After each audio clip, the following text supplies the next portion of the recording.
తమిళలో మీ అందరి భూములు ఉన్నాయా లేదా? కాస్త కూస్త భూములు ఉన్నాయా లేదా? ఎవరిచ్చారా భూమి? జగన్మోహన్ రెడ్డి మీకు ఇచ్చాడా? జగన్మోహన్ రెడ్డి తాత మీకు ఇచ్చాడా? ఆ భూమి మీ నాన్న, మీ తాత, మీ ముత్తాతలు ఇచ్చారా? అవునా కాదా అని అడుగుతున్నా. పట్టాదారు పాస్ బుక్ ఉంది. ఏం తమ్ముళ్ళు? పట్టాదారు పాస్ పుస్తకం పైన బొమ్మే ఉంది తమ్ముళ్ళు. ఎవరిది బొమ్మ? ఎవరిది బొమ్మ? సైకోది. అవునా కాదమ్మా? అంటే నిద్ర లేస్తే ఆ సైకో బొమ్మ మీరు చూడాలా? ఏమైనా మీ ఒకవేళ ఆయన భూమి ఇస్తే ఆయన ఫోటో వేసుకోవచ్చు. మీ నాన్న, మీ తాత, మీ ముత్తాత ఇస్తే ఈ సైకో ఫోటో ఏంటి అని అడుగుతున్నా.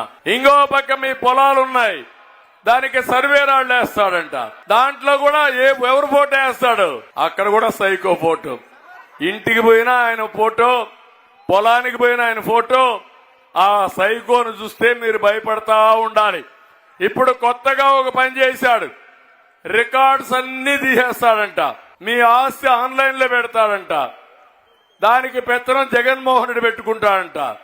రేపటి నుంచి ఆయన గాని మీ పేరు రాసి వేరేవాళ్ళ పేరు రాస్తే మీరు కోర్టు కూడా పోయే పనే లేదు. ఇంకా ఎవ్రీ 90 రోజులకు ఒకసారి చెక్ చేసుకోవాలి.